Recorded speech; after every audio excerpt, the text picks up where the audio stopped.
Selamat bertemu kembali dengan Miss Ratna di pelajaran Bahasa Indonesia. Untuk kali ini Miss Ratna akan melanjutkan materi kita yang kemarin.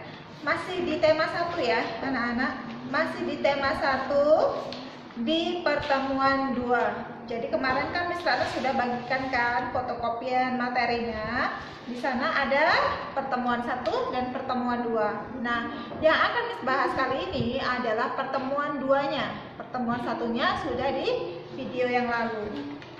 Oke. Jadi di pertemuan 1 ini ada 3 subtema yang akan Miss Ratna bahas ya nak ya. Yaitu C. Mengamati gagasan teks visual. B. Menata informasi dalam bentuk peta pikiran. Kemudian E. Menggunakan kata hubung. Nah, Miss Ratna akan memulai dulu dari yang C. Mencermati gagasan teks visual. Oke, kalian boleh buka buku kalian halaman 9 ya, sambil nonton video Miss Ratna, sambil buka buku kalian juga boleh. C. Mengamati gagasan teks visual. Di video sebelumnya kita sudah mempelajari apa itu teks visual ya. Miss Ratna review sedikit saja. Teks visual adalah teks bergambar yang belum ada tulisan atau teks tulisnya. Jadi tugas kalian ketika kalian menemukan teks visual adalah langkah berikutnya dijadikan ke dalam bentuk teks tulis. Oke, bagaimana cara-caranya? Kalian bisa perhatikan di sini di papan tulis dan juga di papan tulis di video misalnya ini yang buat di papan tulis. Di sini ada gambar. Gambar ini sama nak dengan di buku kalian yang ini nih. Sama di halaman 9 ya. Oke. Yang pertama, ketika kalian menemukan teks visual, kalian harus amati gambar ya.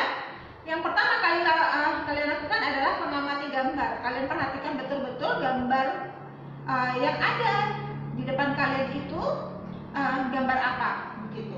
Kemudian setelah mengamati gambar, ya kalian tentukan topiknya.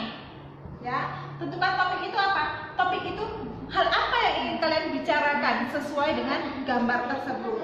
Kemudian setelah tentukan topik apa yang akan diceritakan, gambar tersebut. Nah, kalau di sini kan kita bisa melihat ya Kak ya, gambar di sini ada beberapa orang anak sedang berada di taman dan ada jalannya. Sepertinya mereka sedang apa? Sedang sama-sama membersihkan area lingkungan rumah mereka, yaitu di area jalanan. Kemudian tentukan peristiwa. Nah, peristiwanya ini kalian bisa lihat kan? Peristiwa itu apa sih, Miss? Peristiwa itu adalah kejadian, ya. Ada kejadian apa di dalam gambar tersebut? Nah, kejadiannya itu ya tadi itu mereka sedang membersihkan lingkungan sekitar mereka. Oke. Maka setelah kalian tentukan semuanya itu, kalian sudah bisa membuat teks tulisnya. Nah, teks tulisnya ini ya disesuaikan dengan gambarnya tadi. Itu kenapa tadi harus memperhatikan yang ini. Amati gambar, tentukan topik, apa yang diceritakan, tentukan peristiwanya ya. Jangan sampai di sini gambarnya gambar kerja bakti, lalu yang kalian ceritakan tentang liburan. Enggak sinkron dong antara teks visual dan teks tulisnya ya. Jadi kalau kamu ketemu teks visual dengan teks tulisnya harus sesuai. Oke. Yang bisa tulis di papan tulis ini nah adalah tulisan dari ini. Ada di halaman 9 di bagian bawah ya. Itu ada sebuah paragraf. Oke. Beberapa anak dari berbagai suku bangsa mengikuti kerja bakti untuk membersihkan jalan. Meskipun dari daerah yang berbeda, mereka tetap bekerja dengan sukacita.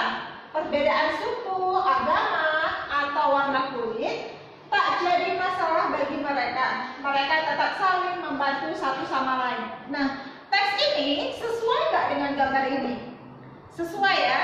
Jadi itu tadi adanya kesesuaian antara teks visual ya dengan teks tulis. Teks tulis ini kita apa? Ya tulisan kita sendiri nanti yang kita karang ya setelah melihat teks visual.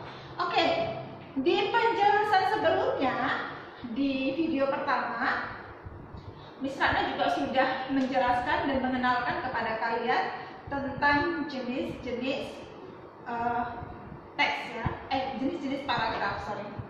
Oke, ini kan ide pokoknya ya, ada di awal paragraf. Nih ide pokoknya atau gagasan pokoknya. Beberapa anak dari berbagai suku bangsa mengikuti kerja bakti untuk membersihkan jalan. Nah, ini apanya, Miss? Ini adalah gagasan pokoknya. Kemudian sisa ini gagasan pokoknya ya, di garis-garis ini gagasan pokoknya. Kalau di buku kalian, kalau di buku kalian ini yang dicetak warna hijau itu adalah gagasan pokoknya. Kemudian sisa dari gagasan pokok ini adalah gagasan pendukungnya. Gagasan pokok itu adalah dari garis besar yang kalian ceritakan. Kemudian kalau gagasan pendukung itu adalah uraian dari gagasan pokoknya.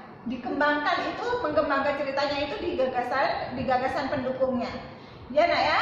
Nah, ini dari sini sisa dari gagasan pokok adalah gagasan pendukung. Oke. Nah, jadi pada paragraf ini gagasan pendukungnya mana, Miss? Ya, dari sini sampai dengan sini. Itu gagasan pendukungnya. Ya. Lalu, Miss, kalau seandainya gagasan pokoknya ada di bawah bagaimana, Miss? Berarti gagasan pendukungnya nggak ada dong, Miss, di bawahnya. Jangan salah. Kalau seandainya gagasan pokoknya ada di bawah, berarti gagasan pendukungnya yang ada di atas, begitu. Ya. Oke. Jadi, setelah kalian lihat, di sini ada berapa paragraf nih? Satu paragraf, karena ini masuk ke dalam, hanya satu saja yang tulisannya menjorok ke dalam ini pada kata beberapa. Karena gagasan pokoknya ada di awal paragraf, maka paragraf ini disebut dengan paragraf deduktif, ya kan? Di video sebelumnya Miss sudah jelaskan tuh tentang jenis-jenis paragraf. Kemudian, Miss, kalau seandainya ide pokoknya ada di bawah, disebut paragraf induktif. Jangan tertukar ya. Lalu kalau seandainya ada di atas dan di bawah, disebut paragraf campuran. Jadi sisa dari gagasan pokok adalah gagasan pendukung. Oke? Mudah-mudahan kalian paham untuk materi tentang mengamati gagasan teks visual ini. Kemudian di sana akan melanjutkan ke menata informasi dalam bentuk peta pikiran. Miss, peta pikiran itu apa sih? Nah, peta pikiran itu biasanya juga ada yang menyebutnya dengan istilah mind map. Biasanya juga bisa dibuat dalam bentuk diagram pohon, diagram seperti ini, ya. Macam-macam bentuknya, tetapi sekarang misalnya akan menunjukkan seperti ini saja untuk mempermudahkan kalian. Kalian untuk materi mind map ini kalian bisa membuka halaman 10 ya, nah di buku kalian halaman 10. Di sini ada contoh yang berbeda dengan di sini. Misalnya sengaja memberikan contoh berbeda supaya kalian dapat terinspirasi lebih banyak lagi, bukan hanya dari contoh yang ada di buku. Oke, di sini ada gambar apa di fotokopian? Ini ada gambar pempek ya, Nak ya, yang misalnya ke kalian, dan di sini juga gambar pempek. Oke. Di situ ada tulisannya Palembang, pempek, ikan tepung telur, gula cabai garam. Nah, itu apanya, Miss? Oke, kita sudah melihat ini jelas-jelas visualnya adalah pempek. Kalau di sini ada Palembang, berarti di sini apanya itu Palembang? Nama makanannya ya Palembang, bukan. Palembang adalah nama kota. Berarti di sini kita tinggal tulis asal daerah, berarti pempeknya asal daerahnya adalah Palembang. Kemudian di sini lagi ada pempek. Oh, ini dia gambar pempek. Berarti ini pempek. Berarti ini adalah nama makanannya. Kemudian ikan tepung telur. Nah, pempek ini terbuat dari ikan tepung telur. Berarti ikan tepung telur itu adalah bahan-bahan atau komposisinya.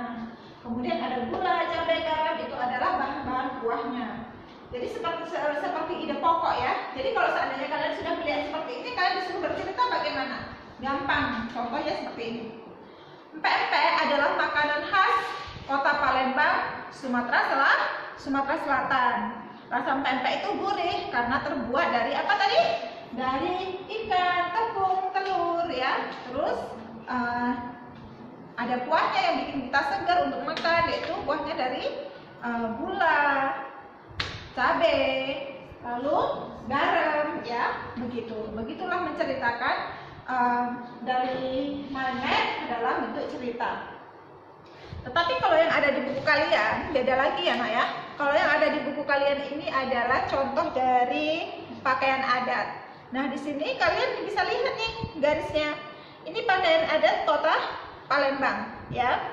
Nah di sini Palembang itu ada tariannya, ada apa nih? Ada tanda panahnya. Tariannya apa? Tari Tanggai. Kemudian rumah adatnya apa kota Palembang? Di atasnya ada tuh. Kemudian bahasa daerahnya apa? Nah, mereka buat seperti itu. Banyak lagi, ya, gampang. Itu untuk cara kita membuat mind map. Jadi ada visualnya dulu diletakkan di tengah, baru uraiannya itu dengan tanda panah seperti itu. Lalu Miss Ratna akan melanjutkan ke penjelasan berikutnya menggunakan kata hubung pada saat itu, sejak, dan selama. Oke. Contoh ya. Contoh dari kata hubung yang ada di atas ini. Pertama, contoh yang pertama, ini adalah terdiri dari dua kalimat. Ini kalimat pertama, ya. Ini kalimat pertama dan ini kalimat kedua. Ini terdiri dari dua kalimat. Namun nanti setelah diberi kata hubung, dia akan menjadi satu kalimat. Miss Mega sedang mengajar di 4D. Miss Ratna sedang mengajar di 4A. Itu adalah dua kalimat yang terjadi dalam dua peristiwa. Oke. Maka kita akan menggunakan kata hubung pada saat itu untuk menggabungkan dua kalimat ini. Maka kalimatnya menjadi Miss Mega sedang mengajar di 4D. Pada saat itu Miss Ratna mengajar di 4A. Jadi kita menggunakan kata hubung pada saat itu. Berikutnya, saya akan selalu menjaga orang tuaku selama saya masih hidup. Ya, berarti kata hubungnya adalah selama. Maka jika tidak ada kata hubung, dia akan menjadi dua kalimat. Saya akan selalu menjaga orang tuaku, saya masih hidup. Kan itu dari dua bentuk kalimat. Maka setelah diberi kata hubung, dia menjadi satu kesatuan, menjadi satu kalimat. Berikutnya, contoh yang ketiga, menggunakan kata hubung sejak. Ibu selalu menjagaku sejak aku di dalam kandungan. Ya, kalau seandainya tidak ada kata hubungnya, ini adalah kalimatnya menjadi dua kalimat. Contohnya, sejaknya kita tutup. Ya, sejaknya kita tutup, maka kalimatnya ibu selalu menjagaku. Aku di dalam kandungan. Kalimatnya berbeda, itu dua kalimat. Maka setelah kita hubungi dengan kata hubung sejak, dia menjadi satu kalimat. Ibu selalu menjagaku sejak aku di dalam kandungan. Nah, inilah video pertemuan kita yang kedua kali ini. Miss harapkan kalian menonton video ini dengan bersungguh-sungguh. Diulang kembali, jangan hanya sekali lihat lalu sudah selesai. Karena ketika kita belajar, kita memerlukan pengulangan untuk dapat memahami materi tersebut. Ya, Miss harapkan kalian dapat belajar dengan bersungguh-sungguh di rumah, selalu jaga kesehatan, ya. Semoga sehingga kita bisa terus belajar walaupun melalui media pembelajaran seperti ini. Kemudian jangan lupa untuk subscribe channelnya Miss Ratna.